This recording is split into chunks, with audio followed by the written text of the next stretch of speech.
Welcome to 7 news Telugu. AP రాష్ట్ర రాజధాని విశాఖ అని ప్రజాశాంతి పార్టీ అధ్యక్షుడు డాక్టర్ కె పాల్ పేర్కొన్నారు. విశాఖలోని పార్టీ కార్యాలయంలో శుక్రవారం మీడియా సమావేశంలో మాట్లాడారు. తాను వచ్చే ఎన్నికల్లో విశాఖ ఎంపీగా పోటీ చేస్తానని, తనను గెలిపిస్తే విశాఖను మరింత అభివృద్ధి చేస్తామని, ఉత్తమ పర్యాటక నగరంగా అభివృద్ధి చేస్తామని చెప్పారు. విశాఖను డ్రగ్ సిటీగా మార్చారని అన్నారు. సీఎం జగన్, చంద్రబాబు వారి పాలనలో ఉత్తరాంధ్రను తీవ్ర నిర్లక్ష్యం చేశారని అన్నారు. విశాఖ స్టీల్ ప్లాంట్ ప్రైవేటీకరణకు వ్యతిరేకంగా రాసిన ఉత్తరానికి ప్రధాని మోదీ బదులు ఇవ్వలేదని అన్నారు. విశాఖ పోలీసులు చట్టవిరుద్ధంగా వ్యవహరిస్తున్నారని, ఎన్నికల సంఘానికి ఫిర్యాదు చేశానని అన్నారు. మీడియా సమావేశంలో పార్టీ నాయకులు యేసుపాదం, జిల్లా కర్ర రవికుమార్ తదితరులు ఈ కార్యక్రమంలో పాల్గొన్నారు. నేను ఇక్కడ పుట్టి పెరిగాను, వందల వేల కోట్లు చారిటీలు చేశాను. నేను చేసిన తప్పు ఒకటే, 5 లక్షల కోట్లు ముత్తాతల భూములు ఇచ్చారు. మీరు ప్రాణం ఇవ్వడానికి సిద్ధం. అందుకే మీరంటే నాకు 8,000 కోట్లకి ఎందుకు అమ్ముతున్నారు? ఎవరు పర్మిషన్ ఇచ్చారు? పార్లమెంట్లో బిల్లు ఉంది కదా, పార్లమెంటరీ బాడీ దేశంలో నెంబర్ 1 కదా. మోదీ ఎవడు అమ్మడానికి? చంద్రబాబు నాయుడు ఎవడు? జగన్మోహన్ రెడ్డి మేము అమ్మలేదంటూ స్టేట్ గవర్నమెంట్. గంగవరం పోర్టు 2021లో 60,000 కోట్లది, 1,800 ఎకరాలు, 620 కోట్లకి అమ్మలేదా? ఇదిగోండి రుజువు. మీరు అనరు, షాక్ అయిపోయారు జడ్జి గారు. మార్చి 25ని 476 కోట్లకి 275 ఇల్లులు అమ్మలేదా? మార్చి 31ని యూపీ రాయ్బరేలీలో 2,500 కోట్లు విలువైన ఫ్యాక్టరీని రాత్రి మీద చీకటి ఒప్పందం చేయలేదా? 21 పేజీలు చదవండి. మాట్లాడడానికి ఎవరికి ఉంది? స్టేట్ గవర్నమెంట్ అమ్మింది. చంద్రబాబు నాయుడు అమ్మారు, రాజశేఖర రెడ్డి అమ్మారు, జగన్మోహన్ రెడ్డి అమ్మారు. ఇప్పుడు మిగిలిందంతా ఎవరు అన్నారు? 33,000 ఎకరాల్లో కేవలం మిగిలింది 19,200. అప్పుడు ఇప్పుడు ఈ 2,000 ఈ 3,000 లెక్క పెడితే సగం అమ్ముడిపోయింది. 7 సార్లు వాదనలు వినిపించాను. జడ్జి గారిని వెళ్తుండగా నిలబెట్టాను, కోర్టులో నిలబెట్టాను.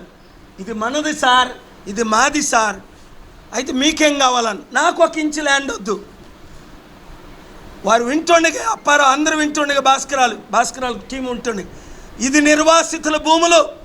8,500కే కంపెనీ ఉద్యోగాలు ఇచ్చారు, ఇంకొక 8,500కి ఉద్యోగాలు ఇవ్వలేదు. నేను 8,000 కోట్లు వారికి దానం చేస్తున్నాను. లేదా నన్ను జైల్లో పెట్టండి, నా పాస్పోర్ట్ ఉంచుకోండి, నా గ్రీన్ కార్డు ఉంచుకోండి, ఇప్పుడే సరెండర్ చేస్తున్నాను. నేను ఇచ్చా. కండిషన్ ఒకటే, స్టీల్ ప్లాంట్ అమ్మడానికి వీల్లేదు. స్టీల్ ప్లాంట్ ఎంప్లాయీస్ 28,000 మందిని, దాదాపు 16,000 మంది ఎంతమంది ఉంటే నిర్వాసితులు ముఖ్యం దీనికి. ఎందుకంటే వాళ్ళ lands. Who are you to sell? ఒక విషయంలో అయితే ఇంకా మోదీ అమ్ముతున్నాడు. ఎవరికి? అదానీకి. జగన్ ఎవరికి అమ్ముతున్నాడు? అదానీకి, అంబానీకి కాదు. అదానీ ఎవరు? మోదీ మిత్రుడు. మా భూములేంటి? వాడెవడో గుజరాతీ వాడికి అమ్మడం ఏంటి? మేమేమైనా గాజులు వేసుకొని ఉన్నావా? అపార్థం చేసుకోకండి ఆ మాటని. అంటే స్త్రీలు ఎంతో గౌరవిస్తారు, మా మొగల్లో ఫైట్ చేయరు. ఈ మధ్యన స్త్రీలు కూడా ఫైట్ చేస్తున్నారు. ఇప్పుడు ధనలక్ష్మే నేను బిజీ సార్, నేను వెళ్ళిపోతాను అన్నది. వెళ్ళిపో తల్లి అన్నాను, కేసు విత్డ్రా చేసుకొని వదిలేస్తాను. ఎందుకు అన్నాను అంటే, అలాంటి స్త్రీలు, అలాంటి వాళ్ళు ఎమ్మెల్యేగా నిలబట్టాలని ఉంది నాకు. నేను బిజీ అంటుంది ఇప్పుడే. ఆవిడ ఎమ్మెల్యే అయితే ఇంకెలా బిజీగా ఉంటుందో. కనుక నా కోపం నిమిషమే ఉంటుంది. ధనలక్ష్మి నా కూతురు వయసు, నువ్వు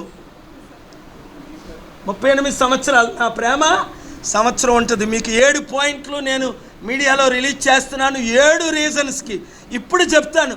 ప్రిపరేషన్ అయిపోయింది. వైట్ డబ్బు 2 వారాలు అన్నాను, అసలు 2 రోజుల్లో పంపిద్దామని. ఎందుకంటే 2 వారాలని, నెల రోజులని, 2 రోజుల్లో పంపితే ఘనత ఉంటుంది మనకి. 2 వారాలని, 30 రోజులని, 31వ రోజు అయితే కంటెంప్ట్ ఆఫ్ కోర్ట్ అయి జైలుకి తీసుకెళ్తారు నన్ను. అందుకని 2 వారాల్లో పంపుతాను. యువర్ ఆనర్, 8,000 కోట్లు. కోర్టు అయినా అకౌంట్ ఓపెన్ చేయండి, లేదా గవర్నమెంట్ అయినా అకౌంట్ ఓపెన్ చేయండి. మీరు చెప్పిన అకౌంట్కి నేను పంపుతా. పంపకపోతే 7.5 సంవత్సరాలు మినిమం జైలు శిక్ష పెట్టుకోండి జైల్లో. ఎందుకు? నేను పంపగలను కాబట్టి. మార్చి 14 ఆర్డర్ వేస్తే కౌంటర్ లేదు. మరలా నిన్న కాక మొన్న ఏప్రిల్ 3ని ఆర్డర్ వేస్తే ఏప్రిల్ 24 లోపున యాక్సెప్ట్ చేయండి, చేయకపోతే కౌంటర్ ఇవ్వండి. ఎందుకు తీసుకోవట్లేదు? ఆయన ఇస్తున్న తెల్లదనాన్ని ఉచితంగా